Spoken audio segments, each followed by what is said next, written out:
5 মিনিটের মধ্যেই শুরু হবে ফারাবি।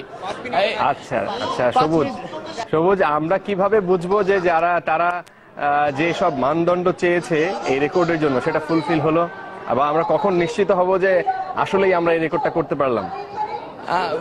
ফারাবি, সম্পূর্ণ হওয়ার পরে সম্ভবত এখানে আয়োজক যারা রয়েছে তারা নিশ্চয়ই আমাদের জানাবেন, এবং এখানে যারা প্রবেশ করছেন তারা সবাই কিন্তু একটি বারকোড তাদের দেওয়া হচ্ছে, সেই বারকোড পাঞ্চ করে তারা ভেতরে প্রবেশ করছে। তো অটোমেটিকই কিন্তু বলা যাচ্ছে যে এখানে ঠিক আসলে কতজন মানুষ ভেতরে ঢুকছেন, এবং এই লাল সবুজের প্ল্যাকার্ড হাতে নিয়ে এখানে দাঁড়িয়ে পড়েছেন, এবং এখানে মঞ্চ থেকে কিন্তু বারবারই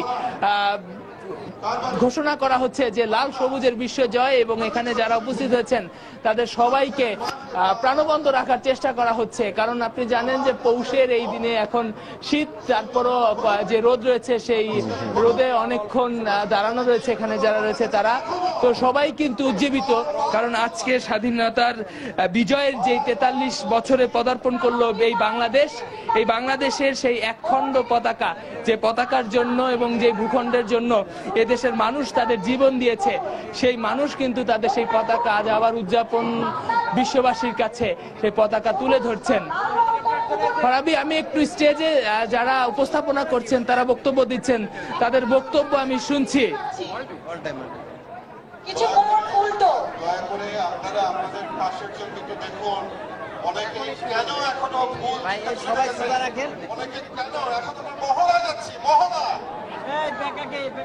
মহড়া মানে আমরা বলবো লাল সবুজের বিশ্ব জয়।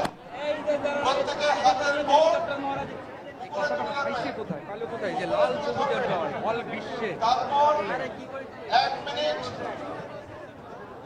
30 সেকেন্ড। ফারাবি, 1 মিনিট 38 সেকেন্ড বাকি আছে, আর কিছুক্ষণের মধ্যেই বিশ্ববাসী দেখবে সবচেয়ে বড় পতাকা, লাল সবুজের পতাকা, স্বাধীনতার 42 বছর পরে।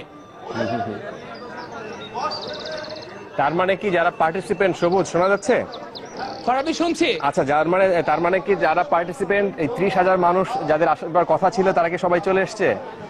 ফারাবি, পুরো মাঠটা তো অনেক বড়, তো আমি যে কোনায় রয়েছি সেখান থেকে যদি একটু ঘুরে ঘুরে দেখি যে এখানে